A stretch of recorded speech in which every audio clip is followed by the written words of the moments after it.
This week in the news on Qatar's favorite fantasy football league, and a week where competition was at a premium, the Puffins continue to blow out records while the Punishers get punished. The only competitive game ends in a whimper, and the Musks appear to be banned from the playoffs. Hit that intro.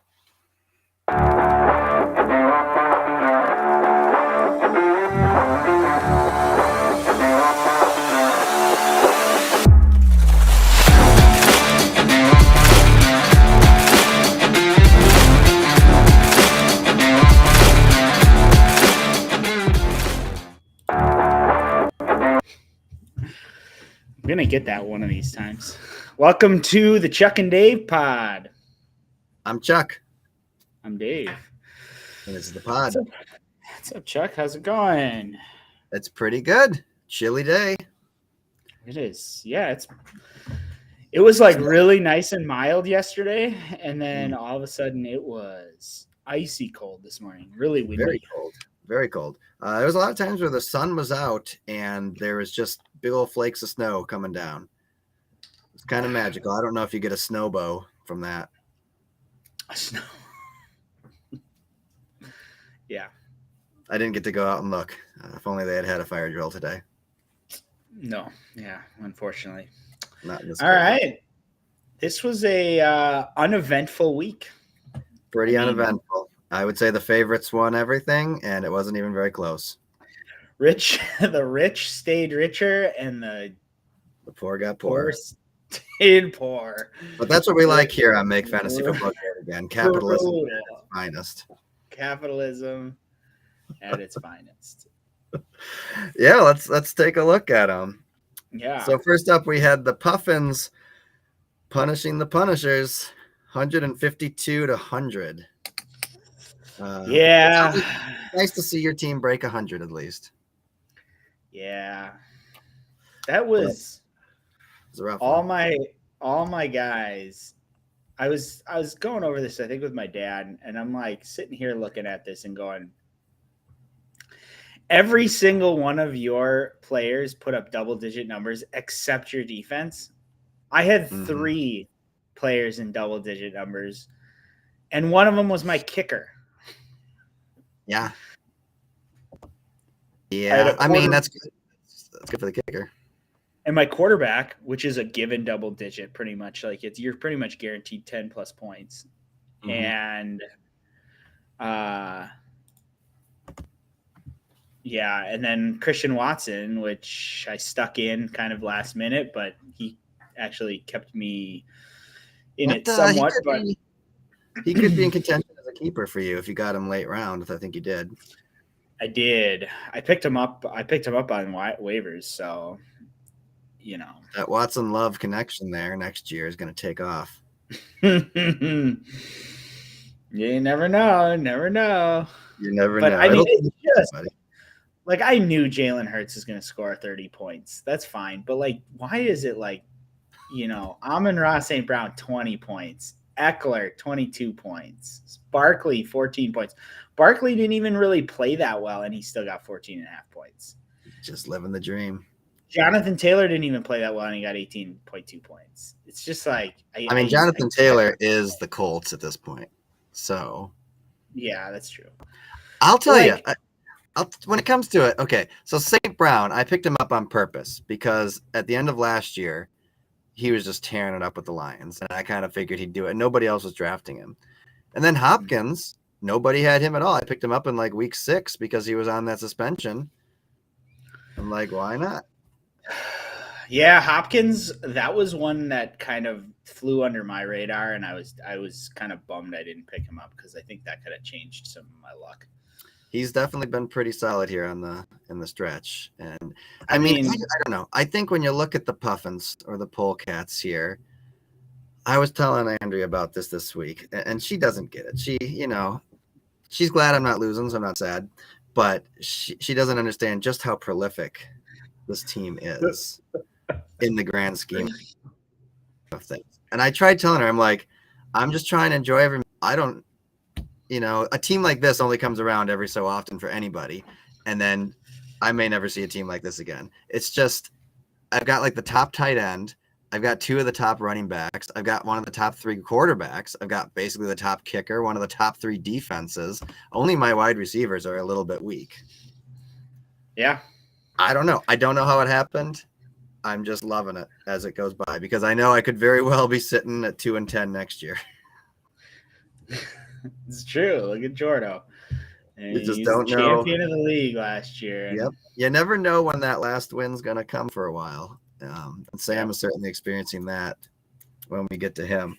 But I got to talk about the Puffins here. So coming into Sunday night, as Monday night, I was like, okay, I know I'm going to win. But what I really want is to make sure that who was it that was going? I think it was Taylor who was playing the Monday night, I think.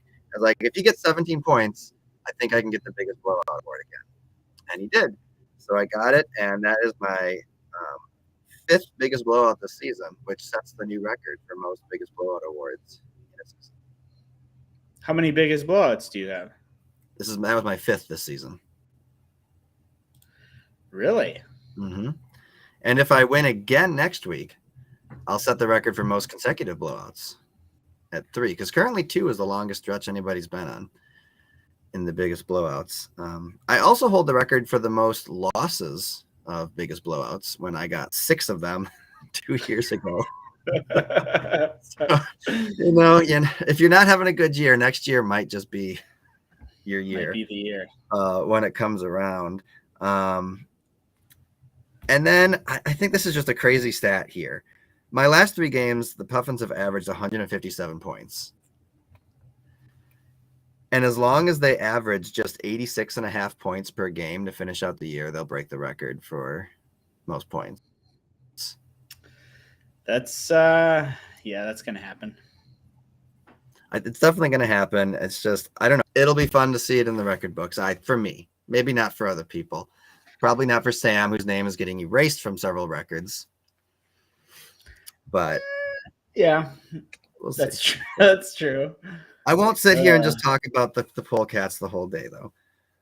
I'll be able to move forward here on things. So the next we had the Swamp Men versus the Hurricanes, with another pretty big blowout. This one could have been the biggest blowout any other week.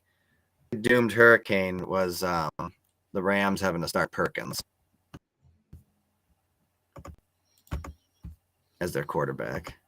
I think that really hurt his ability with Higgins to get anything, because Higgins got 0? I think Higbee got 0. Higbee. And he was playing, and he got 0. So that's not ideal. Yeah. Obviously, Kamara putting in a 4 did not help him any. No. Kamara putting 4, Higbee going 0. Was he out, or did he just not play? No, he played. He just didn't do anything. Just didn't get anything. He had 0 targets, 0 receptions.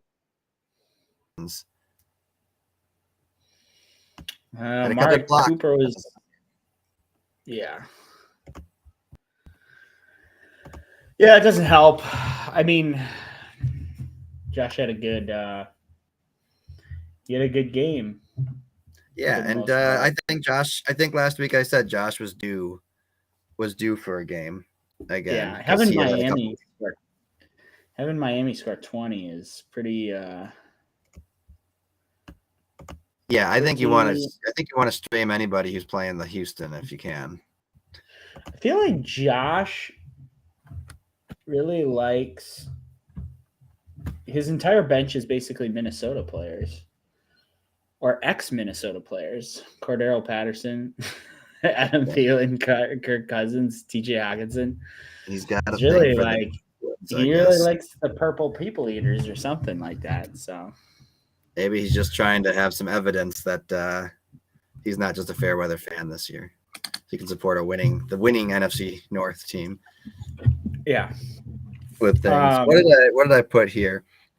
The Hurricanes still remain in playoff possible, but they need some serious help. They need to win out, and they need the Fergals to lose out. Mm-hmm. If they lose this week, it's over because they're playing the Fergals. So that would put them. They need to win out. I think, what did I write here? Oh, had the Swampmen put in Thielen, they would have had over 150 points, which would have gotten them the biggest blowout award, I think. Really? But, I don't know. I think Rich had a surprisingly good season overall with the Hurricanes until the last few weeks. He's really kind of not been so impressive. And that makes sense as Josh is getting ready for a playoff push. He's not going to devote as much resources to his secondary team. Mm-hmm. Got 4 losses, and his win came against the McFlurries, which is, a bye, basically. So. Hey, so I'm sorry, guys, but the chat seems to be busted, at least in our restream. So I'm looking. I see Josh and Jordan have been talking. Jordan says Jordan said it's about freaking time. I don't know what that was about. The only thing cold is the fact that you're late. Oh, I get it, because we were late. So he's saying it's about freaking time. So first round loss in the playoffs for you then. I'm assuming he's talking to you, and they're only bench for a reason. I'm assuming that's talking about Minnesota players. That's so true. I will say for being late, and guys. We'll get into postseason talk probably a little more next week, but the Polecats do have a terrible postseason record of 2-6. Wow, that's not good.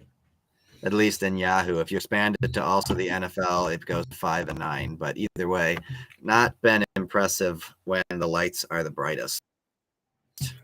That's for sure. Yeah, that's not good. So then we had the Blue Golds 120 and Gronk Smash 114. Now this game looked like it was going to come down to Monday night and actually have some potential for a bit of a thriller. But then it didn't.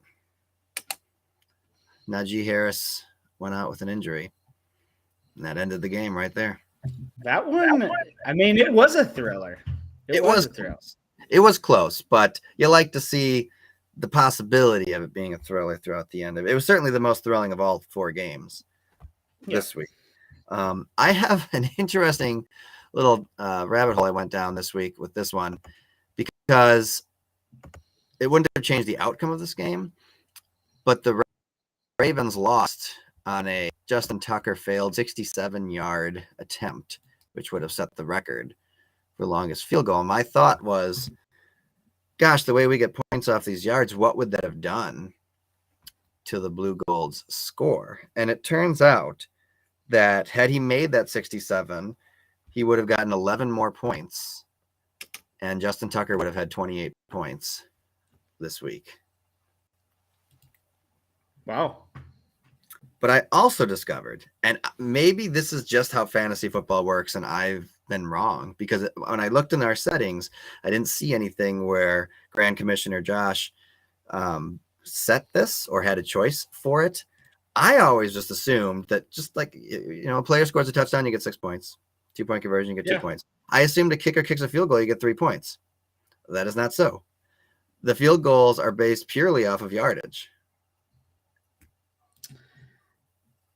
Yeah, that's a new one. I'm been a little frustrated about that. I think for you as the stat guy, that's got to be a little bit frustrating, simply because that means. Well, I mean, I don't know if that's how it's throwing off some of the stats.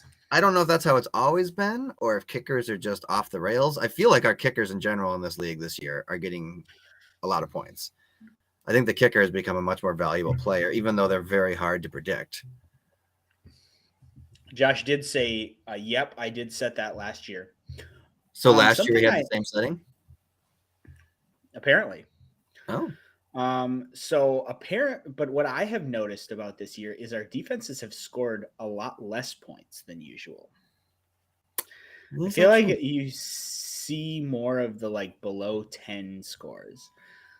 I don't know if how often did you normally have defenses getting above 10 ever? I always thought like you usually could get like so. I'm not sure. I wonder what the point. Oh, here we go. Point breakdown. Interesting. See, back in the day, points. I thought sacks were 2 points apiece, but obviously they got a point at one point changed to 1 point. Fumble recovery is 2 points, which sounds about right. Safeties, though, are only also 2 points. That seems strange to me because safeties are rare, though. But I did see. I think they should be like 5 points. He has a extra point return for touchdown. Extra point return for 2-point conversion or whatever it is, as like 6 points though. That might make sense. And that's even more rare. But yeah, I mean, safeties are quite hard to get. So maybe they should be worth more. I don't know. What do you think a safety should be worth? Back when I was commish, safeties were worth 10 points. Holy cow, really? That was a default setting too. But I don't think that would overly change the landscape of defensive scores in a year because of how rare a safety is. No, but it's nice because, I mean, I guess if you got a sack for a safety, it'd be worth 3 points because you get the sack and the safety. But I'm pretty sure he has a pick 6 for 7 points instead of 6 also. It should be worth, I'm assuming it should be 8. Well, yeah, plus the 2 for the interception. Touchdown. But, well, I mean, you get points for the interception separately. Yeah. Oh, no, sorry. It's not just a pick 6. A defensive touchdown is worth 7 points, not 6, I think, is what he has there. So Josh said, I feel like kickers should get rewarded for kicking longer, more challenging field goals. Yeah, but Josh, you don't have it so that they're getting points for kicking. You have it for field goals total. So the only points you can get is 1 point for the extra pick and then just straight yardage. According to the point breakdown here, you get 0.12 points per yard. Mm-hmm. And then you get 1 for every extra science point. Right there. So, you're not. But here's the interesting thing. If a team kicks a field goal from under 25 yards, you're getting less than 3 points. See, that's dumb. I mean, maybe it evens out that way. I don't know. I mean, when you think about it, 10 yards for the end zone, 7 yards for the snap, you'd have to be kicking like from the 8-yard line for that to happen. But little chip shot field goals will not get you 3 points. I guess it evens out in the end, but it seems. I do believe you don't lose any points if they miss the kick from beyond 40 or 50. I think. One would hope. Because I think you lose points for more points the closer they are when it happens for things. But interesting. I don't know. I think if you want to talk about rewarding risk, if you want to take a risk that your kicker's going to get injured and the punter's going to get put in, and you play the punter, you should get way more points. Punters, yes. I think Josh, we should be able to put punters on the team. I mean, that's something we've discussed at length before, is like having punters. They do. What are your thoughts?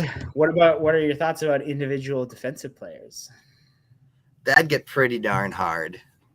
I mean, it's a thing people do. It is, but I think it takes enough time just to keep your offensive guys going straight. I think throwing all the defense in there would be difficult, but we can talk about that later. Were you going to say something about Josh?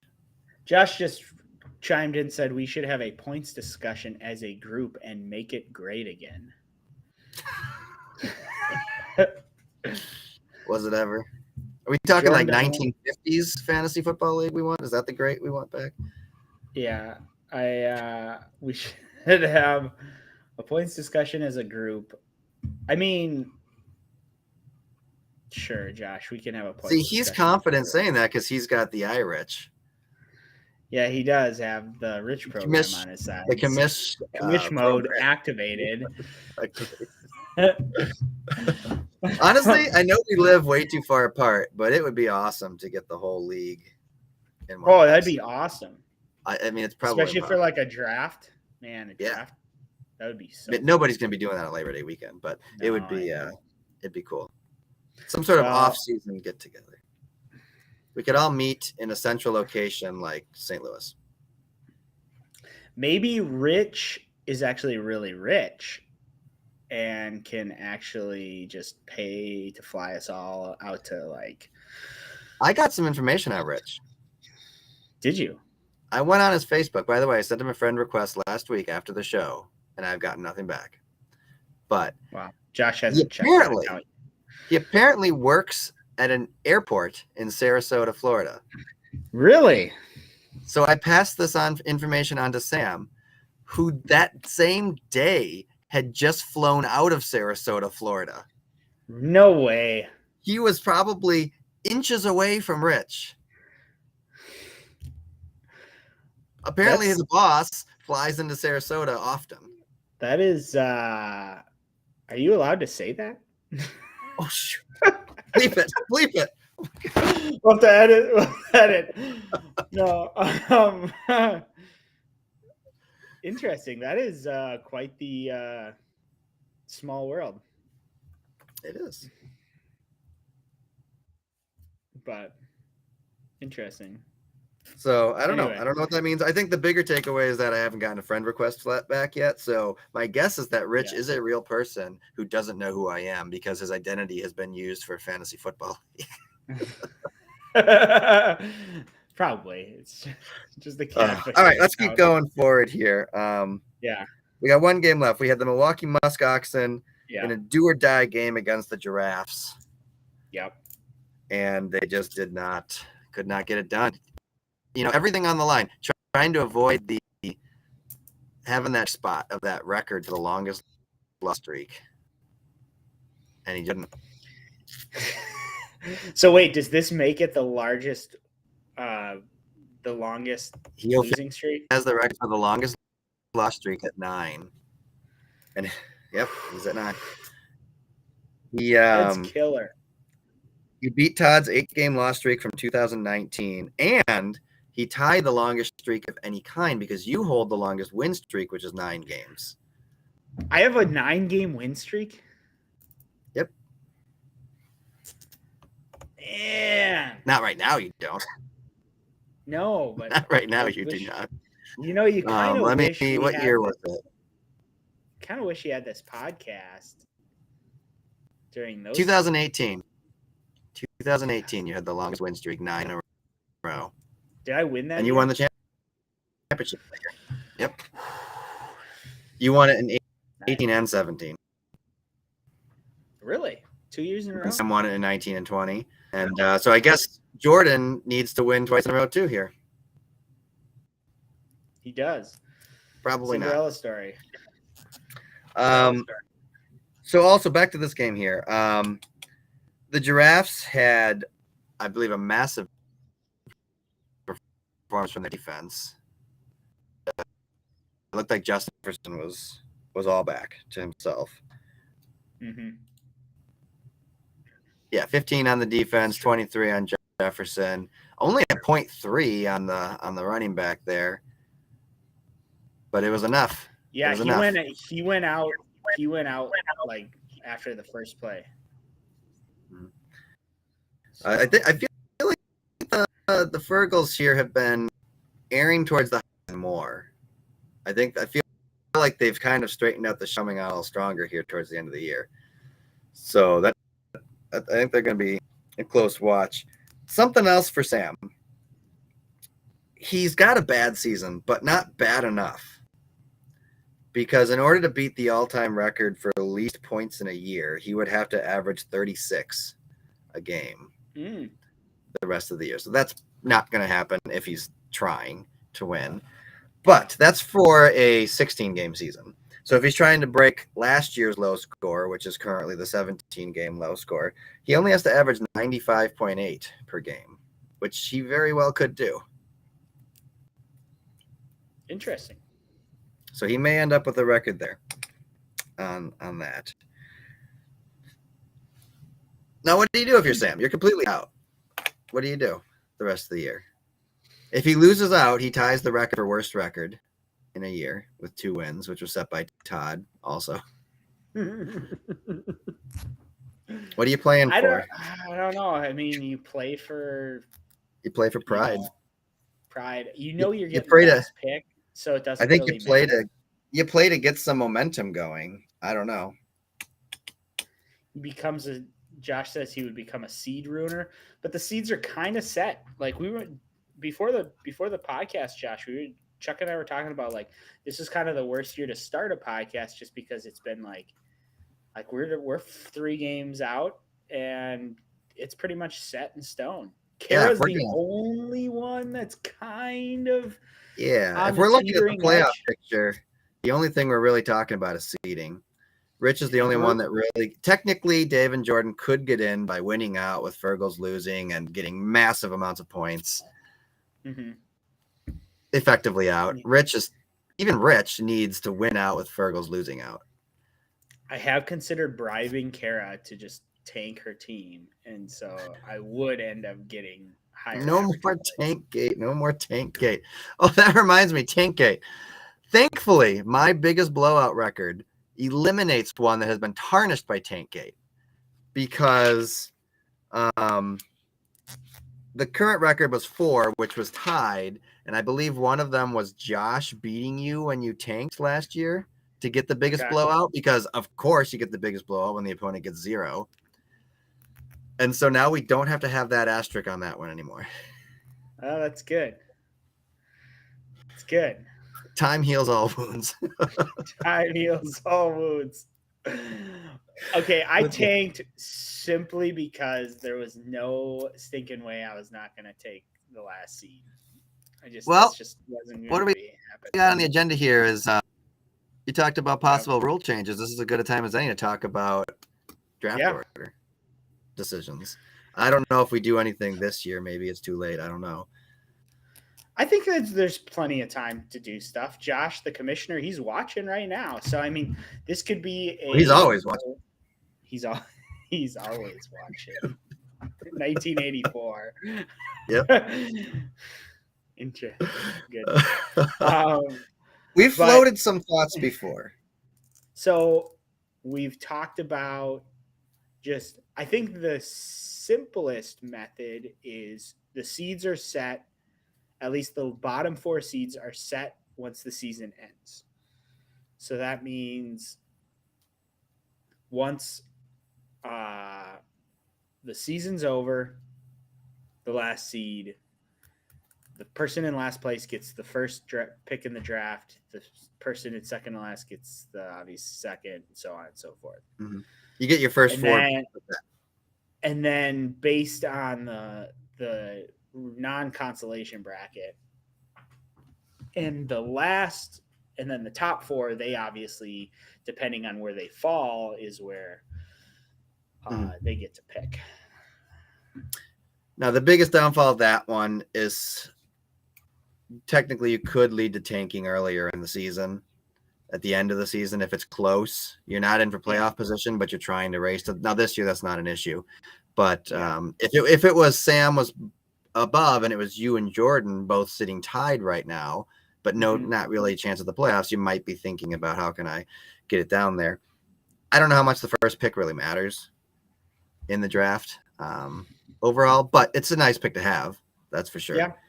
Getting the first and 9th pick are pretty high value. It still keeps also that there's really no reason to care in the consolation bracket. Yeah. But at least, unlike currently, right now there's an active reason to like sabotage your consolation because you're getting nothing out of finishing 5th. You're at least getting something for finishing 8th. And it's one thing to be like, so the whole tanking with the regular season, it's one thing where it's like the most you could like thinking at with the regular season,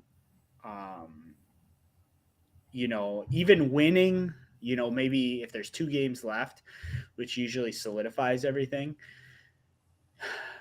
you're rarely going to jump more than 1 spot. If you're even in last place or second to last place, you're not going to like jump more than like 1 spot. So you might be in 7th and you might jump to 6th in those last 2 games, or if you're in 8th, you might jump to 7th. The problem that I've always had with the consolation bracket is there's a very real possibility that you're in 8th place and you jump to 5th. And so, and the draft prospects between 8th and 7th are a little less than they are between 8th and 5th. So it's like, I don't care if I'm maybe the second to pick because, maybe I won't get Jonathan Taylor, but you're always going to get that A+ talent. True. But if you're the 4th person to draft, now there's 3 people that are off the board. That's true. So that is true. The other thought there, I can't remember what it was. Another thought that came up too with that one. Another thought we've had is, I believe that the 5th place, the winner of the consolation bracket, would get the first draft pick. So there was an active reason to try to win the consolation bracket. We've heard that too, but I'm not a big fan of that just because I don't think Sam's team's beating Rich team in a consolation bracket. When you have a team clearly as awful as the Nincompoops this year, they'd probably end up picking 4th next year. Yeah, so it just would be The other alternative, maybe to try to keep things a little more competitive, would be to everybody makes the playoffs, no matter what. All 8 teams make the playoffs. 8th seed goes against 1st seed, though. Jordan was a big fan of this. You brought this up when Jordan was on the pod, and I remember him getting very excited about this prospect of this idea that,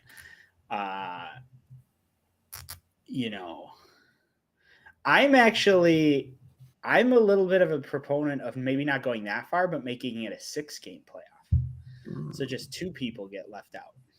And then they just get a bye. We did the buys back in the NFL.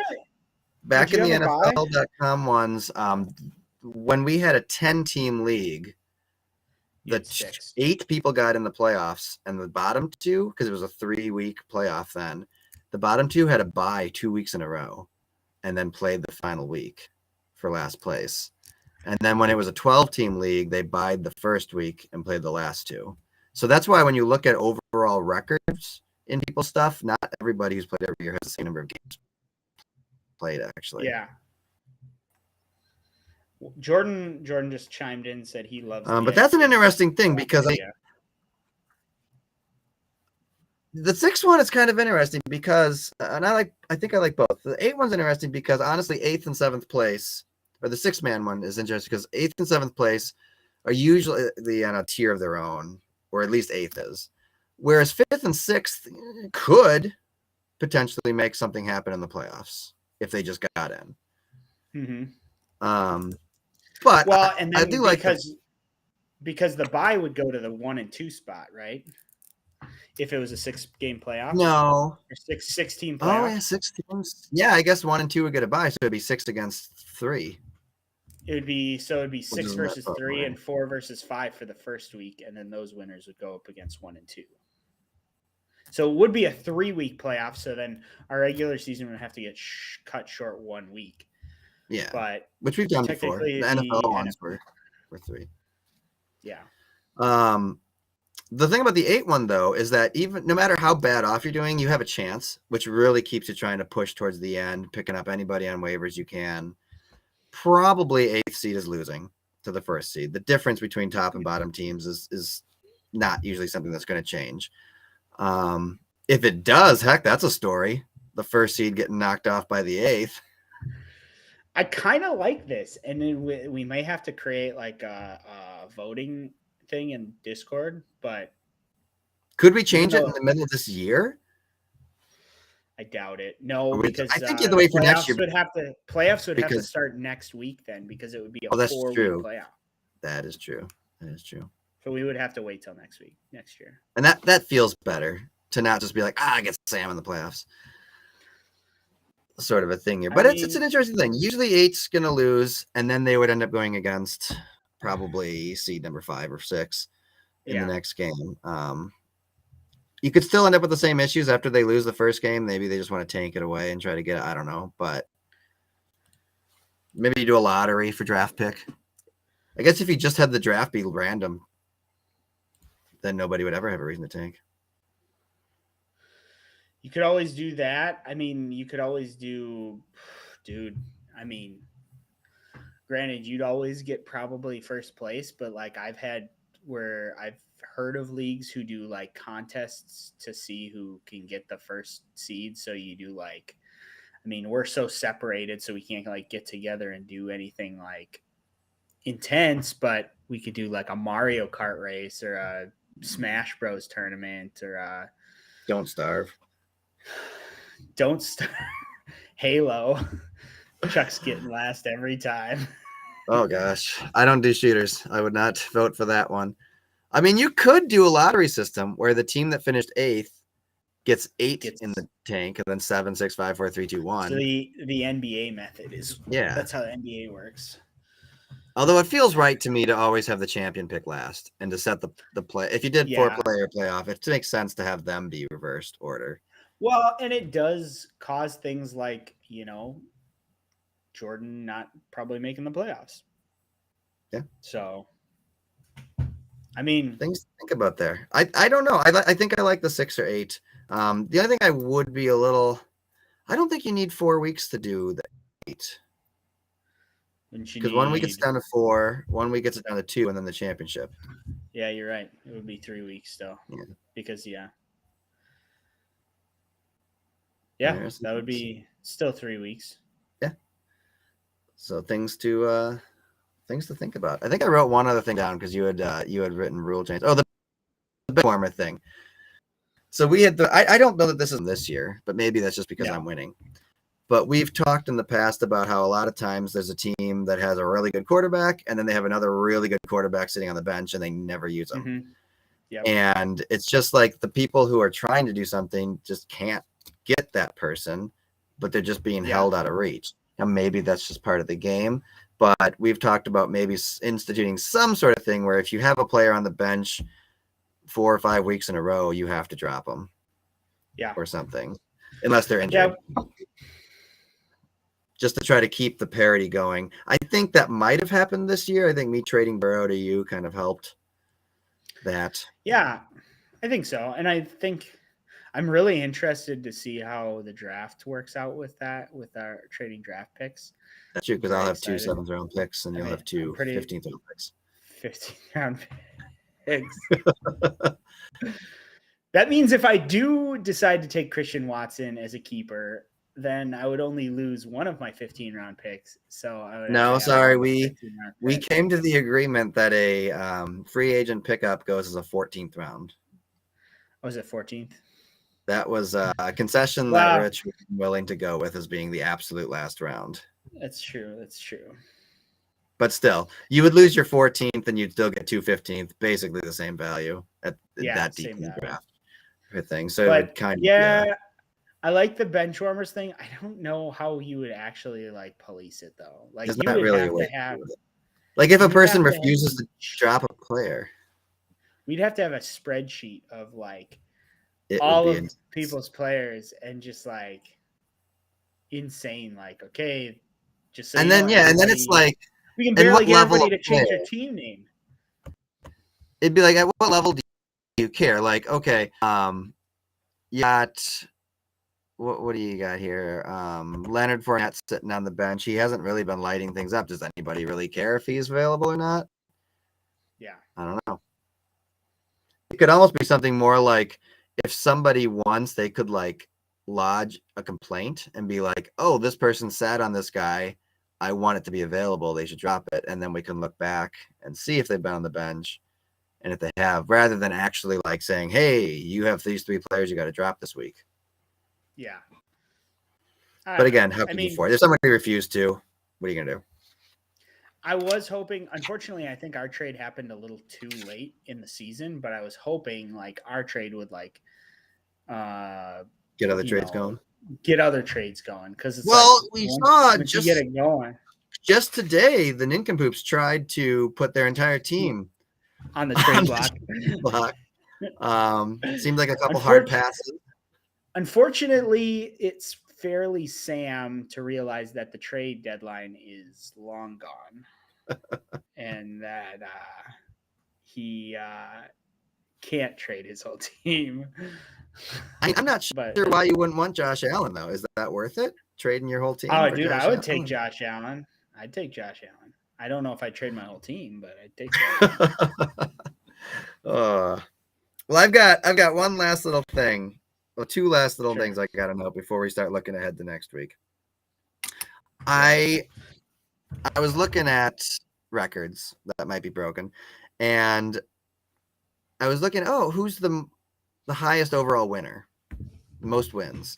Now, obviously, this really only applies to Sam, Dave, Jordan, Josh, and Charlie because they're the only ones that have been in every year back to NFL.com. And it's a little different if you only count Yahoo. I think Sam's got a much bigger lead if you count those years. But going into this week, who do you think has the most wins overall? Most wins overall? Overall, 6 years. Sam. It is not. Oh, really? It is me. No way. Oh, yeah, because you did. So you did have a streak for a long time. I didn't win the championship, but I had a lot of wins. I have 54 wins overall. Jordan is second with 52. And then Josh, Dave, and Sam all have 50 right on the dot. Wow. Interesting. Kara's not part of that? She was not in the first year of NFL.com, I don't think. Maybe. Or no, the second year. She wasn't in the second year of NFL.com. Oh, that's right. That she did take a year off, I think. Mm-hmm. She quit once we went with Garrett. Mm-hmm. But she is at 43 wins. Todd is at 28, and Rich is at 15. Yeah. Interesting. In there. So interesting. Yeah, I thought it was interesting. I got to piece together the only Yahoo one, which will be a little more reflective because Kara would be the same amount, and Todd and Rich would be closer to. Percentage-wise, it's going to be. You're talking about the one that you don't have access to? No, I'm talking about 2012. Well, I'm talking about the 5 years we've been in this current setup on Yahoo. The problem with going back to 2012 or whatever is that it's really, I think, just me, you, and Jordan, and so many other people. No, it was you, me, Jordan, Josh, Kara, and Kara's cousin. Well, maybe I need you to send me some screenshots. Maybe I need to come to your house for a weekend and just dive into that league and try to get those records. I'd be down for that because that's where her last throwback name of the that was back in the. And we can talk if we ever have her on the pod. We can talk about the discrepancy. The old back when she was. What were they? The Jersey Devils, which was my dummy team, my Rich, and it was Johnny Champion instead. Johnny Champion. I got it. I wish I knew what password and account I used. I don't know why I switched accounts for that one. I tried to find it too. Okay, I know for all of these, I created a Yahoo account just to do this. So I don't know if I use my Gmail account then for those ones, but. So Jordan says the only issue I have with forcing people to drop bench players, is that if your starter gets hurt, then who do you have? I don't see it as unfair if someone just drafts better. I mean, you're bringing up It's not something I'm beating a drum on this year. It doesn't feel like it's been a big issue. It's a valid point, but and so we just thought it was an interesting thing to maybe make the league a little bit more interesting and maybe enhance dialogue. But I honestly think with the podcast and just doing all this, I think it's really enhanced our dialogue. Oh yeah, totally. I think people are more interested. Yeah, definitely. I mean, my dad's actually paying attention to stuff. He watches this. And it shows. Actually doing stuff, and yeah, exactly. He's 8-3. One other point then, and 9-3. I've been operating under this. It must have just changed this year, but I did not see a change in the settings. Tiebreaker has long been based on points, but this year the tiebreaker is based on head-to-head. For what? It says the tiebreaker for playoffs is head-to-head. Tiebreaker always is head-to-head, and then it switches to points. We learned that last year when I tanked and Kara tanked, and she had the head-to-head. That's tiebreaker for a win, but tiebreaker for playoffs used to be strictly on points. And now it says head-to-head. What do you mean, like tiebreaker in total standings? Like if 4th and 5th place tied, who gets in the playoffs? Who's the higher seed? Oh, it is head-to-head? It's not points? It says head-to-head on the settings. You can double check. And that shocked me because I like it. But that's what we wanted. I always thought it was still points. And we talked about it last week, and Josh didn't say anything about it, so I don't know if he knew. Probably not.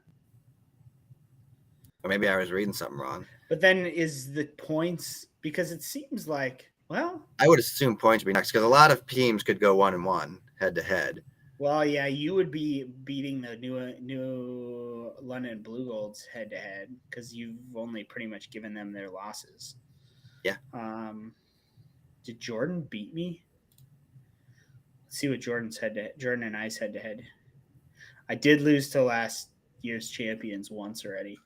Okay, so far it's holding up. I don't know if it's actually true, but it's holding up. I don't know that we'll find out this year.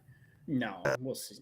Because just the way the league kind of fallen up here. Yeah. But I don't know, maybe I was reading that wrong. It's not with the decimal points, you're not really going to have a tie in a game very often. But what does it say? Oh, you're talking about in-game? It says playoff tiebreaker, best regular season record versus opponent wins. See, that's if you tie during the playoffs. Yeah. Which is what I knew. No, we knew that. I assumed that meant to get into the playoff.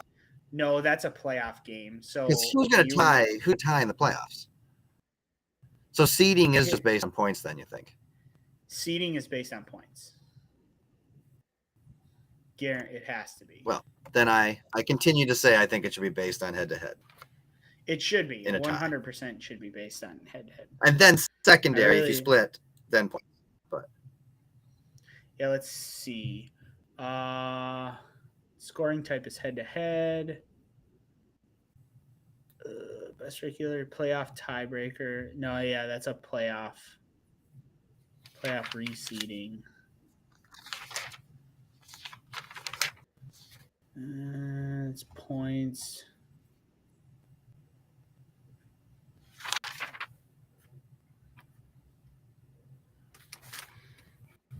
Yeah, I don't see it in here, but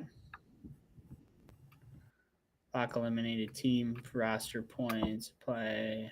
It's hard to see. But yeah. I don't know. I'd assume it's based on, it might be just something that Yahoo just does. Well, we can talk about it. But anyways, yeah, we can keep moving. I got, I guess, one more last. We apparently have a team name change where the Suck Stops here threw back to Swapman, right? No. No. Gronk Smash. Gronk Smash. Yeah, Gronk Smash. And now have come back with a new name, last year's champion. Now, while I appreciate the sadness that brings up for this year, as the statistician, I don't know what to do when a team changes its name mid-season. It can cause problems. Do I put it in the record books as both? Everything he's in is as big long the Suck Stops here / last champions. Or I think you would keep it as, because Jordan changed his name to Suck Stops here once he was in the playoffs. So in the championship game. Yeah, in the championship game. But so, I still called him the Buck Stops here last year. You're just said maybe that's point, just Jordan's thing. So no, he just said good point. I'll change it back. So maybe you're maybe next year he can be 2021's champion. That could be his team It's name. true. I think he can be a little more creative than that, though. I like it. I like the living in the past. I mean, it's nostalgic. True. I think I should name my team 2014's champion.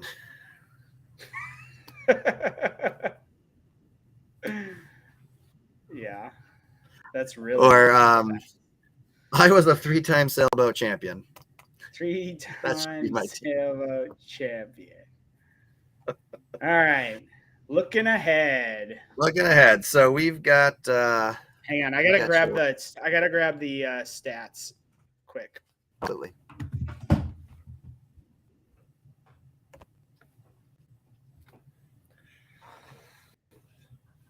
Take a moment to talk about this week's sponsor.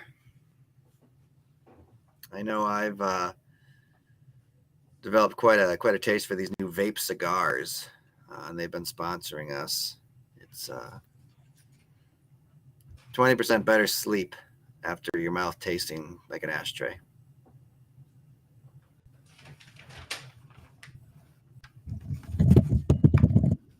Sorry about that. I've been keeping track of the wins. How'd we do last week? All right. I know I got 1, 2. I think I went 4-0 last week. You think you went 4-0 last week? Let's hope you didn't. All right, let's see what we got. Polecats. Yep.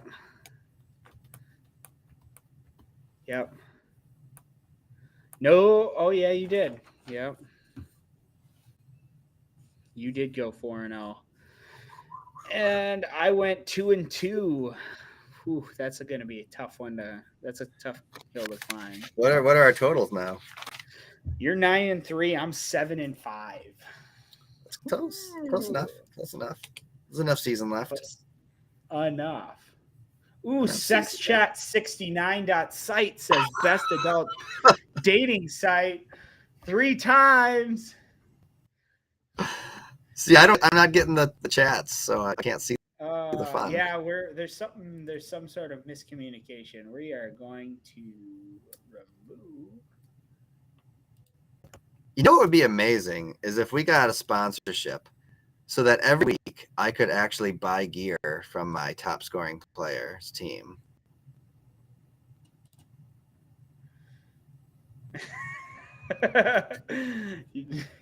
Buying some Eagles gear this week. I can get a Christian Watson. Jordan says, "Is that rich?" I bet it is. He's been trying to reach us. Well, I want to go through an order that you put him in because obviously when I look at my stuff, it always puts my team first, and then we'll go with yours. You've got Fists of McFlurry 4-8 versus the Stuck Stops here at 4-8, and you've labeled it a winner go home early playoffs matchup. And honestly, we'll probably see this again in the playoffs at some point. Yep. Well, we'll see this. Both 4-8. It's a very evenly matched team. Teams, it could go both ways. I think the projections are basically tied. Yeah. Right now, there are a couple of things that could be adjusted. I know both of you are going to be looking at what your running backs are doing with Harris or Mixon in or out. Yeah, it's tough. I don't know. And right now I think Mixon practiced today, but he still hasn't cleared concussion protocol. So I have no idea if he's even going to play. So it's going to be up to whether or not. I would assume that you would. I would think that you would put him in or Olav. Chris Olave, yeah, probably. Olave, huh? Yeah, Chris Olave. He's wide receiver. Both of you got, I think you'd be still very evenly matched. Last time is met, and this is 6 rematches this week. Sucks here got 96, and McFlurry got 72 in a race for who could lose more. Yes. So we'll see if we can top those scores this week. Let's hope. So who's your I pick? may end up taking the Jets out. I'm gonna pick myself. I gotta go for me. I think I have I have the edge. I think Tony Pollard's versus Indianapolis. That should be a wipeout. Christian Watson could have another big game. Mark Andrews versus Denver. That's got to be big. It's gonna be big. Now I just didn't know where to go with this one. I thought it could be a coin flip. A lot of me wanted to pick you, and then I said, you know what? I'm gonna just look back at like their last 5 weeks performances and see who's been a little bit hotter. And honestly, you're quite even there too, but I think Jordan's been a little bit more consistent. So I'm gonna pick the suck stops here. Yeah. Based on recent performances. It's all right. Gives me a obviously chance to catch up. You and Jordan both winning out can end the year with a winning record still. Could. So there's some pride on the line there. No, we can't. All right, next game. 7-8. 7-8 is our best record, right? Not if we include playoffs. Oh, yeah, I guess. Yeah, you're right. Your regular season record can't be, but your overall season record can. Yeah. And that's something I don't like about Yahoo. Maybe other leagues do it too. All their records only include the regular season. So when I do the records compilation at the end of the year, I always have to manually dig through the playoff games to put those things in. Yeah. You know, I don't really mind. I enjoy it. So then we have a pretty big matchup. I think the matchup of the week probably Embrace the Suck versus the London Bulldogs. 8-4 versus 9-3. We have, can Josh punch his ticket to the playoffs? I think even with a loss, he punches his ticket to the playoffs. Yeah, for the most part, but like that would guarantee his punch. Yeah, if he doesn't it would lose. for sure. It would for sure. There are seeding implications here. If Embrace the Suck wins by more than 25 points, they will move into the second seed position. Really? Mm-hmm. Because they're only 25 points behind the Bulldogs. Interesting. All right. There, so definite seeding implications there. Last time they played, the Bulldogs got 137, Embrace the Suck 106. So it wasn't particularly close in that one. But we know Embrace the Suck's been kind of up and down a lot this year. I know when I was looking at it, I had a couple of changes I would probably make on the teams. I think if I were Embrace the Suck, I'd honestly not have Cousins in against defense. No, I'm curious. Well, he doesn't really have a choice because Kyler Murray's on bye. But that is tough. I don't think that Cousins is going to get 19 points. It is noon Cousins, though, so he's basically like Peyton Manning. That's true. That is true. He's going to, when he's obscurity benefits him greatly. My guess it certainly could. My guess is my dad will probably end up getting rid of Taysom Hill and picking up a different tight end. I wrote down he's got to get a different tight end. Anybody other than Hill. He has not been scoring points lately. And my guess is he'll probably end up putting Jamar Chase in near the... I would think so. Yeah. Probably over Evans or Metcalf. Yeah. The other thing, if I were the Bulldogs against the Packers, I think I'd put Fields in. Nah, over Jackson. He didn't play. He didn't play last week, so you don't know if he's actually going to even play this. But if he's going to, honestly, the Bears could probably come in, call a quarterback run every down, and win the game. That's true. That is true. Because not only can't the Packers stop runs at all, they've never been able to stop running quarterbacks. Mm-hmm. Mm-hmm. As far as I can remember, anytime you get a quarterback that can run, they gash them. Yep. So I don't know. I think that's something he could think about having. Jackson hasn't been lighting things up. No. So if he has the chance there, maybe. Right now it's a really close projection. The Embrace still has Chubb and Henry and Walker. I don't think the Miami defense is going to have as good of a performance against the 49ers this week. Who's your pick? Probably not. I'm picking Todd. I am also picking the Bulldogs. He is more consistently like Josh will score 135 points and then he'll score 70. Now, granted, my dad has that ability too. Like you look at the game I played against him and I actually won, but I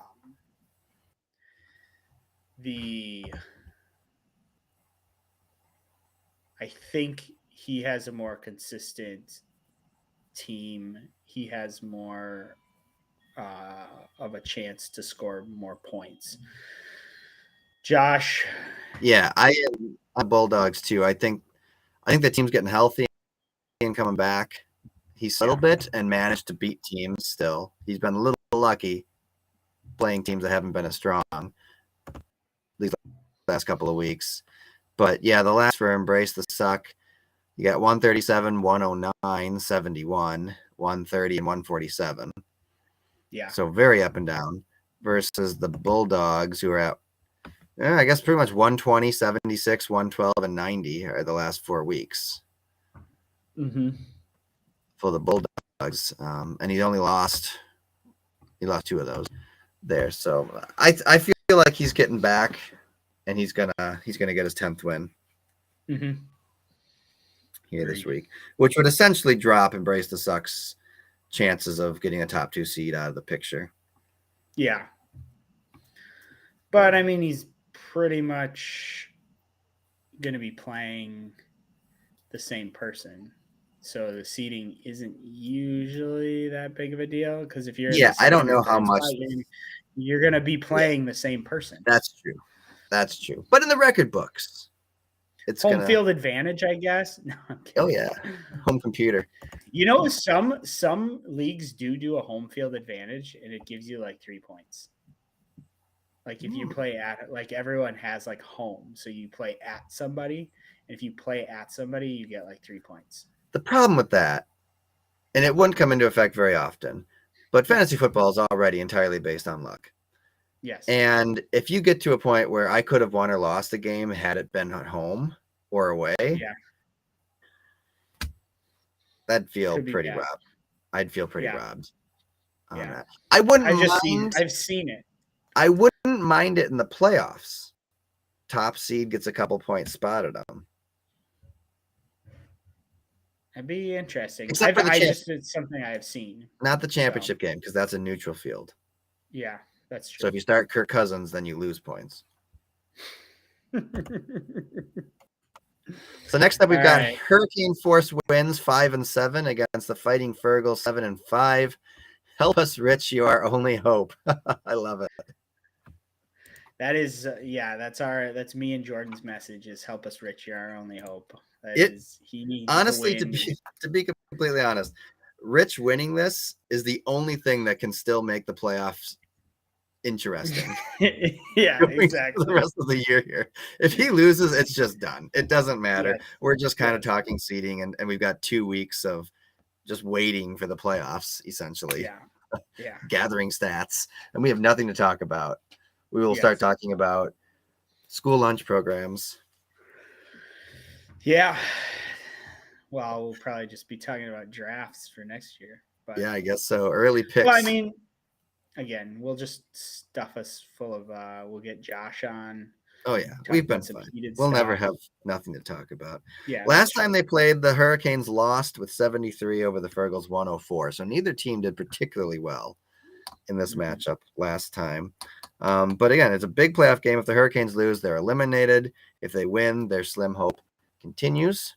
I'm just curious here. Who do the Fighting Fergals have to lose? They'd have to lose against Hurricanes, the Bulldogs, and then you in the last regular season week on there. So I don't know. Things I wrote down as notes here.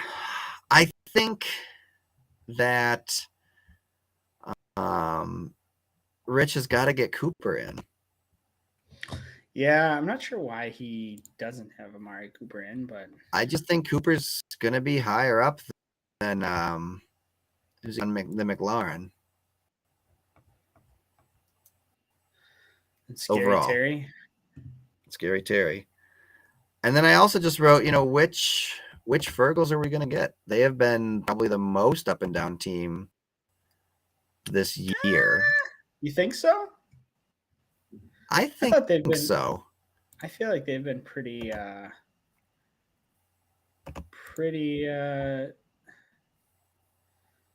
so I mean they lost to you with 103 points.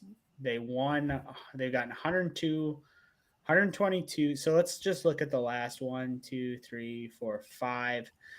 95 points, 159 points, 122, 103, 131. So I mean, like, little up and down. Lately, they've not been like pretty good. But they started the year pretty up and down. 137, 117, 97, and then 2 weeks of 160 plus, followed by 2 weeks of 104 and a 95. Yeah. Maybe it was just the buys. I don't know. Now. They're hot right now, I think. So you could make a case that they're due for an underperformance. Maybe, but man, I was looking at their team. It's just like I don't see that team underperforming. You got the teams that the players she has are on teams that are hot. That's true. And so it's like, you've got Patrick Mahomes. He's scoring 30 points, especially against Cincy. Devontae Adams, he's been rock solid. He's like the only wide receiver playing in the Raiders right now. So he pretty much sometimes they only put 7 guys out on the offense and he still gets it done. So Jamar Chase is still on pitch count. Will be on pitch count if he comes in. So T. Higgins is still going to be the number 1 receiver for Cincinnati. I guess Etienne may not play, so that's going to hurt. Justin Jefferson, he's going to be. He's basically the only receiver. I don't know, man. That Jets defense is pretty hot, though. They're good. I think Hurst's games have kind of come down to whether Jefferson gets shut down or not. That is true. And Adams. Her wide receivers have been the biggest. Yeah. But Adams has been pretty hot lately. But the problem that you're running into is Alvin Kamara against New Orleans. He just has done nothing. CeeDee Lamb is probably going to do a lot. Derek Carr, Chargers. 17 points is pretty good what they have. David Montgomery, we'll see. He's kind of like they sometimes play him, sometimes they don't really like push him too much. Packers will need to make a stand against after giving up 500 yards to the Eagles. They're going to probably come back and try to show that they're actually. And Kara has San Francisco's defense, which has been kind of lights out right now. So sounds like you're picking the Fergals. I am picking the Fergals. For sure. I think they're going to win. I'm also picking the Eagles. It's not what Rich has not been doing well lately. It's not what I want, but it's what I know is going to win. It's not what we need either. No. But it's now. Maybe you can convince Kara to rest up some players for the playoffs. Week. Yeah. Just give him a little break. All right, next one. Sorry, I got a little connection glitching going on. No, you're fine. The 9-3 Polecats against the 2-10. Oops. Yep.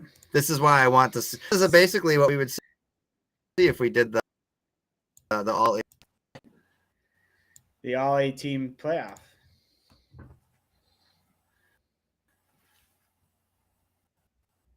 Sorry, Chuck, you cut out there for a second. Yeah. Your basketball. Yeah, I've got a little exclamation point and a triangle above it. Not sure what that's. Yeah, your network connection right now is 7 out of 10. So I got you. You're still here. That. All right. We'll get the nincompoops have got to stop playing the entire Lions backfield. I think that might be the cause of their downfall. I mean, together you're going to get all the Lions running points, but neither one of them is going to underachieve each week. Yeah. And I don't know if he has somebody worth throwing in there instead, but I mean, just keep rolling Williams. Williams is the guy. Mm-hmm. Who should he put? He could put in Gibson. Gibson is probably a better choice than Swift. I don't know, but I guess they're projecting Swift to be higher than Williams. I'm not sure why. Williams is the guy when they're on the pole. Yeah, and Williams has been the one that's been getting all the carries, it seems like. I mean, they both, But he's been doing that for several weeks now, and I don't know if that's the only reason he's losing, but I don't think it's helping. It doesn't help. Not help. I guess the last time they played, the Polecats won 117 in one of their low scores against the Nincompoops 93. I don't know, man. The Polecats are just stacked, like we talked about earlier. There's just really no holes. If Sam wins, if the Nincompoops win, it's going to be all we talk about next week. Yeah, that'll be definitely a. I would want to bring Sam right back on the show and talk and just to be him. like, how the heck did you do that? Who do you got? I got the Polecats.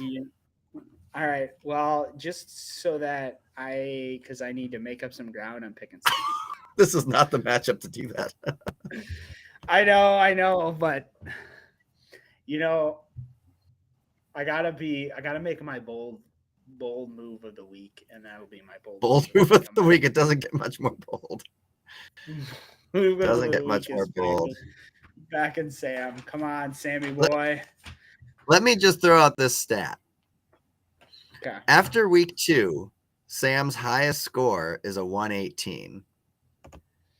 And other than week 4, the Polecats' lowest score is a 117.